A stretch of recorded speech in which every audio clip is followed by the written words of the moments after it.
नमस्कार। मैं सुनील कुमार आपका स्वागत करता हूं आपके अपने चैनल क्या ऐसा होता है।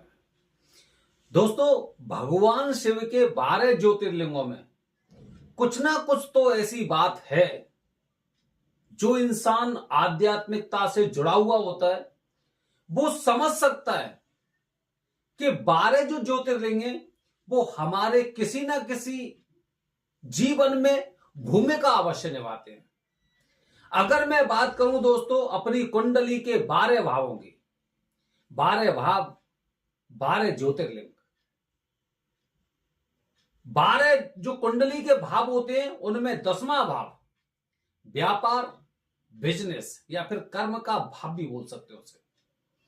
अगर मैं 10वें ज्योतिर्लिंग की बात करूं तो 10वां ज्योतिर्लिंग त्र्यंबकेश्वर।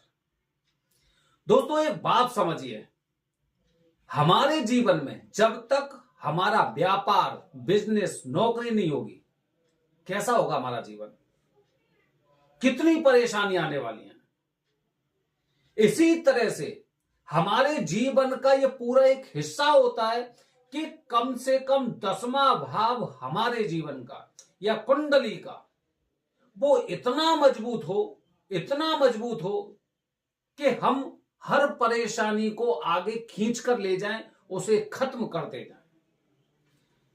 दोस्तों, त्र्यंबकेश्वर, हालांकि नाम है त्र्यंबकेश्वर, जगह का नाम, गांव का नाम त्र्यंबक।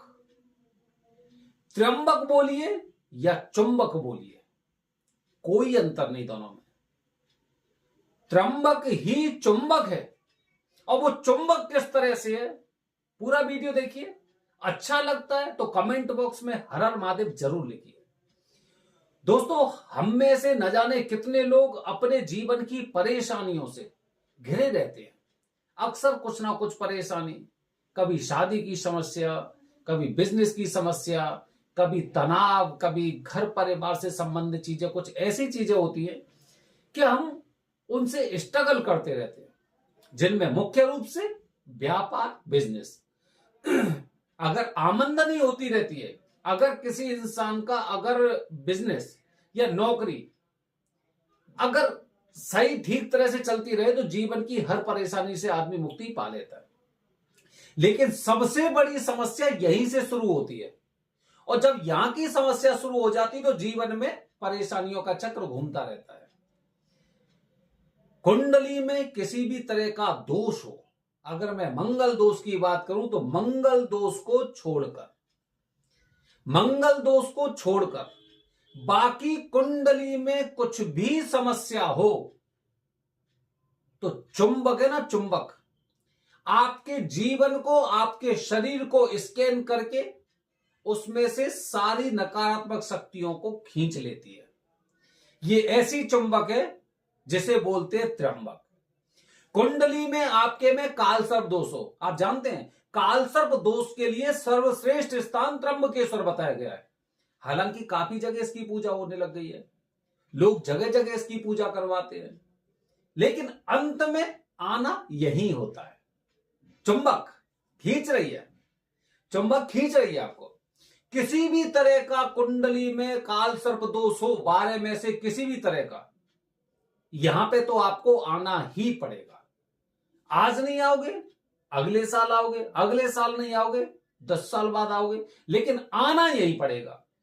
जितना जल्दी आएंगे उतना ज्यादा अच्छा रहेगा। इसी तरह से दोस्तों, अगर आप पितरों की वजह से परेशान हैं तो पितरों की वजह से परेशान है, आप कहीं पे भी इसका निवारण करवा लो। नारायण नागबली की विधि त्र्यंबकेश्वर की है, और माना जाता है शास्त्रों के अनुसार कि नारायण नागबली की विधि एक ऐसी विधि होती है जिससे आपके पितरों को सदगति प्राप्त होती है और पितृ दोष से आपको जीवन के हर कोने से मुक्ति मिलती है। इसीलिए माना जाता है कि हर पुरुष को अपने जीवन में एक बार पितृदोष की पूजा त्र्यंबकेश्वर में वरदानी पंडित जी द्वारा करानी चाहिए। अगर आप प्रेत बाधा से, भूल जाइए बंगाल के काले जादू और यहां के जादू, वहां के जादू, ये चुंबक है। ये चुंबक आपके शरीर में से नकारात्मक शक्तियों को खींच लेती है। विधि विधान का पालन करना पड़ेगा आपको। तो मतलब चुंबक कैसे है? चुंबक ऐसे है कि आप देश के किसी भी कोने में रह रहे हैं, आप काल सर्प दोष से परेशान हैं, आप ग्रहण दोष से परेशान हैं, आप पितृ दोष से परेशान हैं, या फिर आप प्रेत दोष से परेशान हैं, पूरी पृथ्वी पर आप कहीं पर भी रहिए, आप देश छोड़कर चले जाइए, अंत में आना यहीं पड़ेगा। ये चुंबक होती है, चुंबक अपने आप खींच लेती है। इतनी पावर है त्र्यंबक में। आपका बिजनेस व्यापार ठीक से नहीं चल रहा है, आपके 10वां भाव बहुत ज्यादा खराब है, ये अपने आप खींच लेगा, पहली बात। इसीलिए हर पुरुष बल्कि हर इंसान अपने जीवन में एक बार किसी ना किसी तरह की पूजा करने यहां पर अवश्य आता है।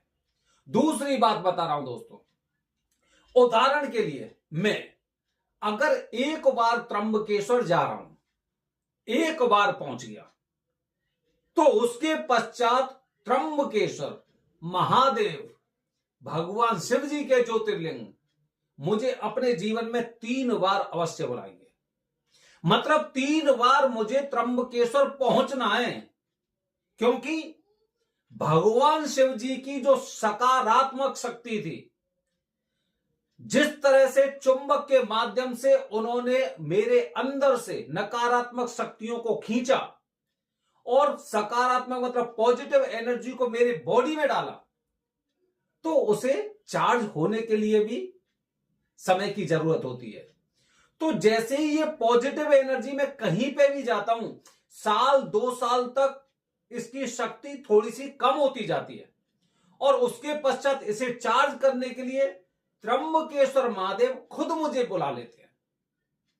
इसीलिए इसे चुंबक बोला जाता है।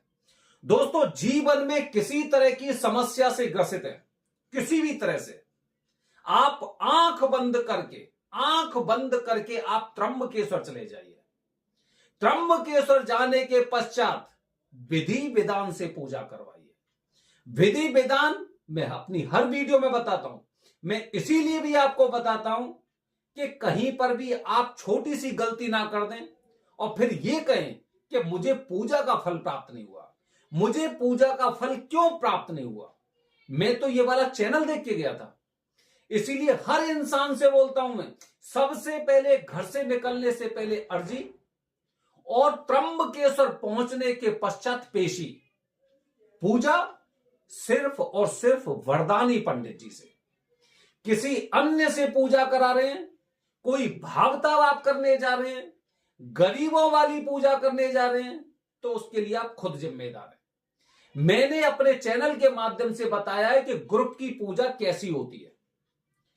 अगर 10 लोग बैठे हुए पूजा में, तो आपको कितने % उसका फल प्राप्त होगा, कितने दिन में प्राप्त होगा, यह भी मैंने आपको बताया। और जो पूजा में सामग्री होती है उसके बारे में भी मैंने आपको बताया।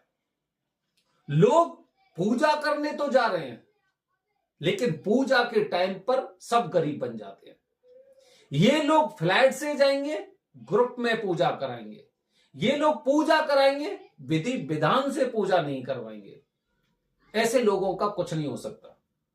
आप उज्जैन जाइए, मंगलनाथ मंदिर में जाइए, वहां पर बोर्ड लगा हुआ है, 1100 रुपए की पूजा, 2100 की पूजा, 5100 की पूजा, 11,000 की पूजा।